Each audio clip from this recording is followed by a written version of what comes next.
Hello everyone, I'm your host Ibrahim and welcome back to another episode of You Multicultural Community Hour. And I'm your co-host Daniel, and we want to thank You Multicultural for giving us the space to record this episode and the resources to make this the best podcast that we can provide. Our topic for today is cultural identity and heritage. So, before we start with the interview, what are some cultural practices and traditions that are important to you or your family? So me, I am an immigrant and I'm a proud Muslim, and there's a lot of traditions that, our family brings from back home. And importantly, I value my religion over everything else. So I try to keep up with, my daily prayers. And for traditions, it's just basically respecting everyone and, eating dinner together as a family and all these little things that can lead up to having a great connection with your family, basically. Yeah, I mean, I agree with you. We do, that's something that we've also picked up from back in India and everything. Like just, coming back after Jummah. Back in India, me and my family, we always used to get biryani, which is like our thing back then. Since we came, nothing's really has changed, but there's some very specific ones that, everyone has different traditions. So yeah, it differs from different culture to culture. Yeah. How does your cultural background influence your everyday life? So I was born in Pakistan, and then I lived in Saudi Arabia for 10 years until 2019, and then I moved to Canada. So one thing my culture and my religion has taught me is to always be kind to everyone. So to respect my elders, to don't be harsh on people that are younger than me, and most importantly, don't look down at anyone. It's like everyone's equal. I have to look at everyone with the same point of view. So I think that's really helped me, in my interaction and my communication skills. And that's really helped me a lot in my everyday life. It's very similar situations, you and I. It's never been about it's never been like different. Like me being Muslim, it's never had any problems with other people thinking I'm different or me thinking that they're different. Everyone's equal, Do you feel like your culture has taught you like good things about talking to other people and the way you talk to other people? Yeah, definitely. It's it's all about respect at the end of the day. So you're supposed to respect anyone no matter who they are, and or you get mutual respect. If you respect someone else, they respect you back. You expect to be respected. Our guest for today's topic is Ramzi Zaid. Ramzi Zaid is 47 years old, born in Winnipeg. He owns and operates food fair along with his family. He is also the president of the Canadian Palestinian Association. Both of his parents are Nakba survivors. He is married and a father of 4 daughters, and he is known for his human rights advocacy. He recently returned from a 6-day trip to the Middle East, where he witnessed the devastation in the West Bank. His experiences have fueled his commitment to raising awareness about the plight and the situation of Palestinians. So thank you for joining us today, Ramzi. How are you doing today? I'm doing really well, actually. I really appreciate you guys asking me to come onto this show. I'm really honored to be here with you guys. Yeah, it's a pleasure to have you here. So before we get on to the questions about cultural identity and heritage, so can you just tell us a little bit about yourself and your background? Sure.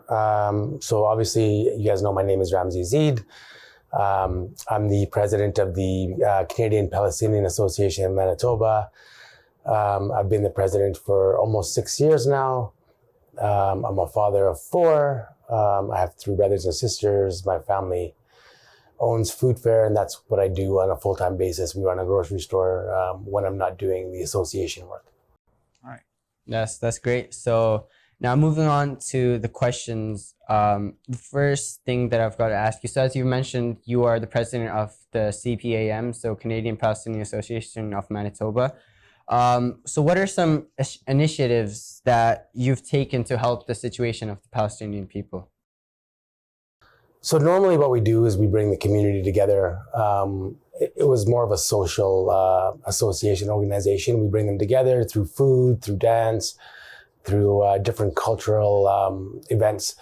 But everybody knows in the last 10 months, the situation in Palestine has been a lot different, a little bit more complicated, more tense, exactly. So we've been doing a lot of rallies in the streets, a lot of advocacy, a lot of government talks, a lot of government advocacy.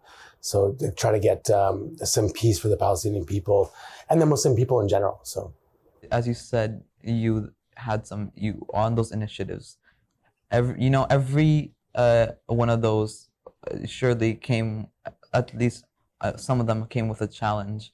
What were some challenges that you encountered during these initiatives? Like when you were talking with the government, was there any people that were giving you a hard time? Sure, of course. Definitely there's lots of challenges, especially when it comes to the Palestinian situation. A lot of people don't really know the whole situation. A lot of people think that this war started on October 7th, but what a lot of people don't know is this war started, 75 years ago, right? This isn't just something new that started. And so they don't know the history behind it.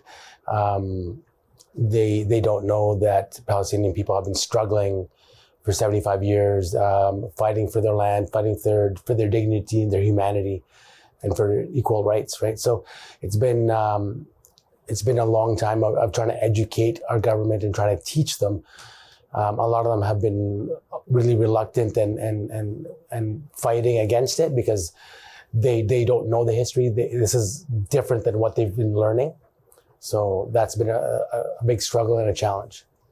Yeah, and like he said, a huge part of it is the negligence of the people. They refuse to actually look at the true facts. And like a lot of people have misconceptions. So could you just go over some of the key misconceptions that people have about this current situation that's going on in Palestine? So a lot of the key misconceptions that people have is this war, this conflict started on October 7th, and that Hamas just went in and decided to murder a bunch of Israeli people for no reason at all. What a lot of people don't know is that this is a conflict that started 75 years ago for the Palestinian people, and that Gaza has been an open-air prison since 2016. And this is, October 7th was a Palestinian people that were fighting for their human rights and fighting for their equality and fighting to get out of this open-air prison for almost 10 years. They've been trying to get in food and water and medicine that Israel has been controlling, and they've been turning on and off whenever they want. They've been letting it in when they want, and they've been stopping it whenever they want. So this was basically a cry for help by the Palestinian people to the rest of the world. So, social media has been one of the biggest tools in activism, as we're seeing everything on our screens, from videos, photos. How has it helped you spread the message? So that's a great question. Social media, especially in the last few years, has been huge. Historically, before, everybody's been getting their information and their media through the normal media outlets, like the big media outlets. A lot of that information hasn't been always the true facts and has been false because, the reporter goes in, they film what they can. Sometimes they get, sometimes they don't. But then it's got to go to their editor and their bosses, so it gets filtered through. Social media changed all of that, right? I could be on the ground, you could be on the ground, you film it and you post it right away and everybody in the world can see it, right? You don't have to worry about anybody editing it, telling you what you can and can't post. So right away, so people right on the ground in Gaza, in the West Bank, wherever in the world, can film it on their phone and post it right away and everybody can see it and people can share it, right? So you see right on the ground exactly what's happening. That's a very important tool, I'd say. You're seeing the genocide going on through a live screen, and that just shows you the atrocities that are happening against the Palestinians.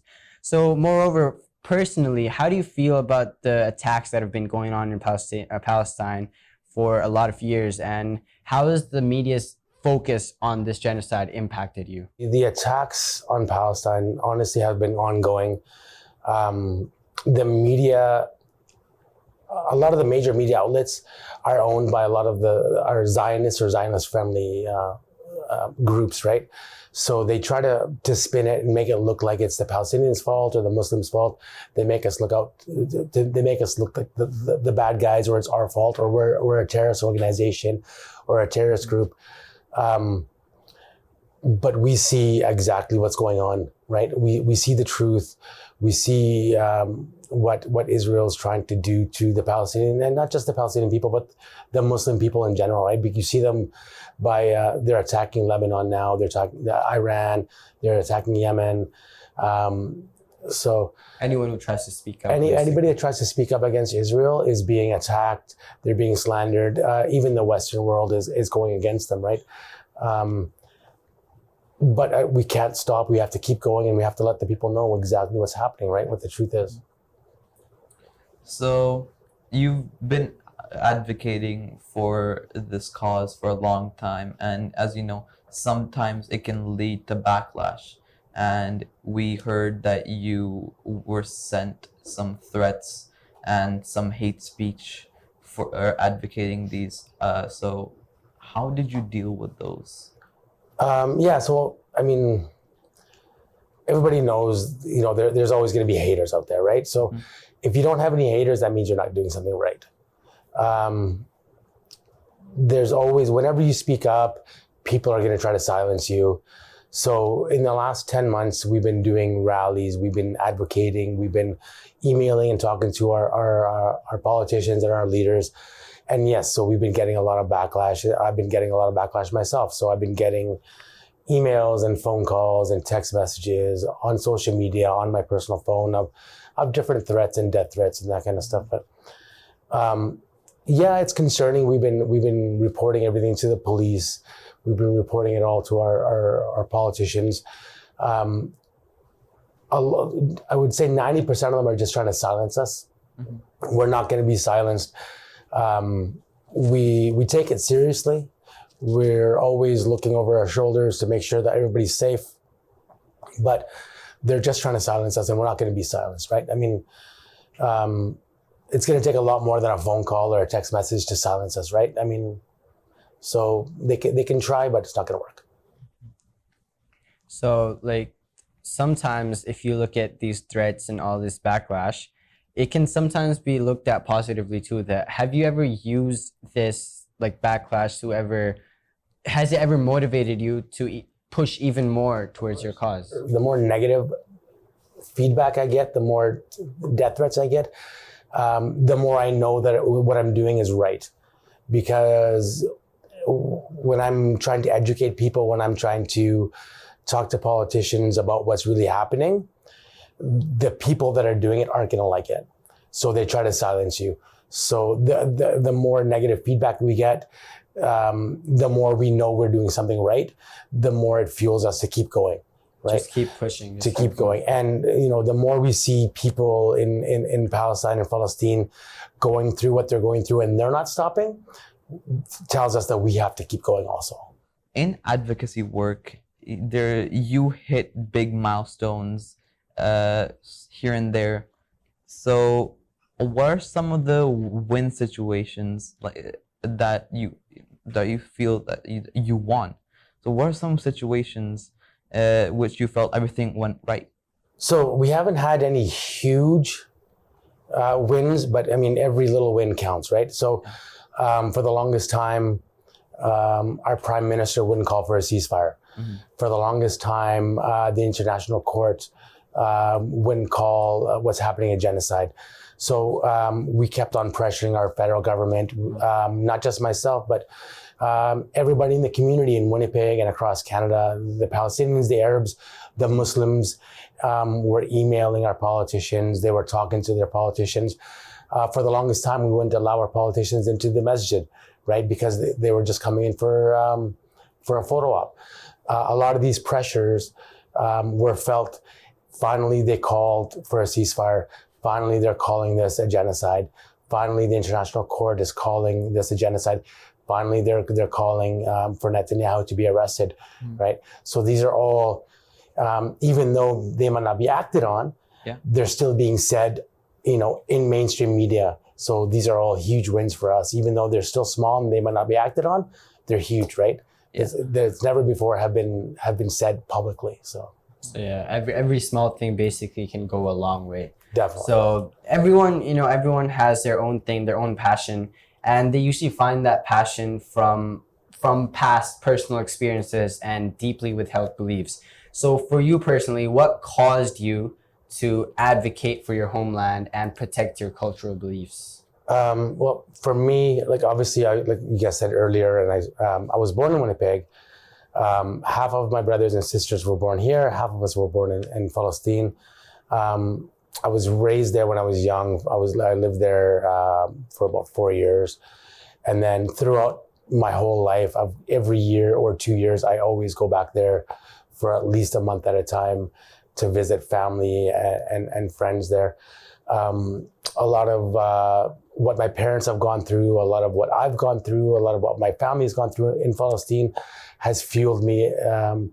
I want my kids to be able to go back to Palestine and to Palestine and see their grandparents and see their uncles and aunts and their cousins, and to make sure that they always have a homeland to go back to.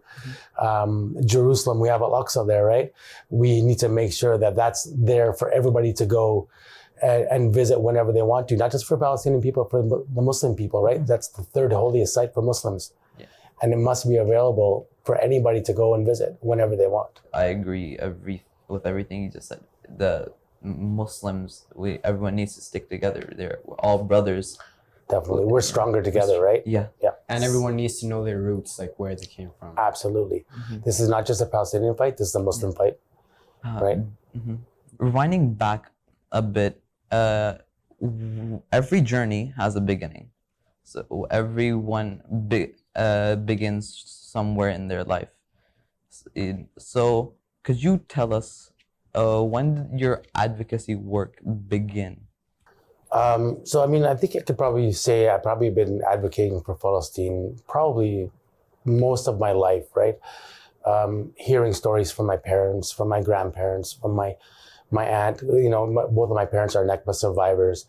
So when they were very young, 4 or 5 years old, they were fleeing with their parents during the war, right? As they were being shot at and chased out of their homes. My aunt was actually born as they were fleeing from the soldiers, right? She was born underneath an olive tree on May 15th, 1948. She was actually born on Nakba Day, right? The fact that they could never go back to their original home, to their homeland, right? The fact that whenever I go back to Palestine, or my brothers or my sisters go back to Palestine, we're harassed in the airports, right? They don't want us to go back because they don't want us to call this our homeland. So that just by itself fuels us to make sure that we go back to our homeland, that we stick to our roots, to make sure that my kids and your kids and everybody that wants to go back to Palestine is able to, right? Yeah. So, and all the while, while they're fleeing, there's little kids who are they're witnessing all this, and you can just imagine what's going through their mind. Like, you want them to have a home. And as you said before, for your own kids, you want them to know that they have a home to go back to. And that's basically cultural preservation is very important for our future generations. What advice would you give to youth our age who want to keep their culture thriving? Obviously, the youth is our future, right? So every major battle, every huge war has been won with our youth, right? So the youth have to keep pushing. You have to learn the history, first of all. You have to learn exactly. So talk to your elders, not just me, people older than me that have actually lived through it. Keep those stories alive, keep that future alive. Just like the Indigenous people in Canada, right? They went through it. They were, they found all those mass graves. And eventually now they're winning, right? The government is apologizing for what happened and they're trying to make it right. One day, same thing will happen in Palestine, right? the government will admit to what happened, and they'll apologize for what happened, and they'll have to make it right. The only way that's going to happen is with our youth to push, because the fact of the matter is we're all going to die one day, right? And our youth is the one that's going to have to carry on the fight. So you have to make sure you learn the facts and you keep fighting. There's different ways of fighting. We don't have to fight in the streets.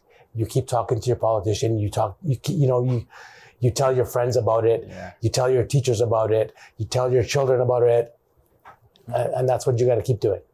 Keeping your culture, preserving your culture. Absolutely. Don't ever lose it. Don't ever change it for anyone. It's one of the most important things of Definitely. human characteristics, Definitely. Yeah. even as Muslims. Yep. So, as you reflect on your experiences, what has stood out to you the most throughout this whole advocacy work you've been doing? Just to know how many people are actually supporting the Palestinian people and the Muslim people around the world. There are people out there that are afraid to speak up because of what's happening to different people. People are losing their jobs. Students are being expelled. They're trying to silence people, but there's a lot of people out there that are really supportive, that talk to you kind of privately or send you private messages or private DMs, that are really supportive and that are doing their own advocacy in their own way privately, right? So just knowing that there's so many people out there that are supportive really fuels us. So.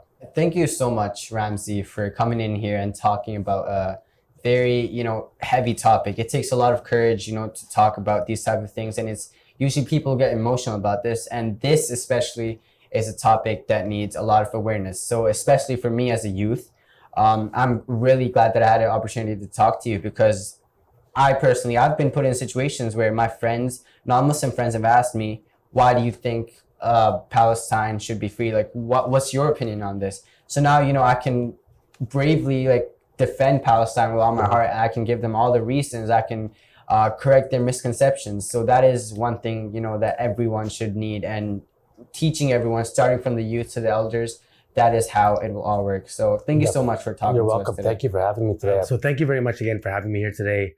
I just want to let all the youth know that we'd love to have you guys come out to the rallies. We have a rally every Saturday.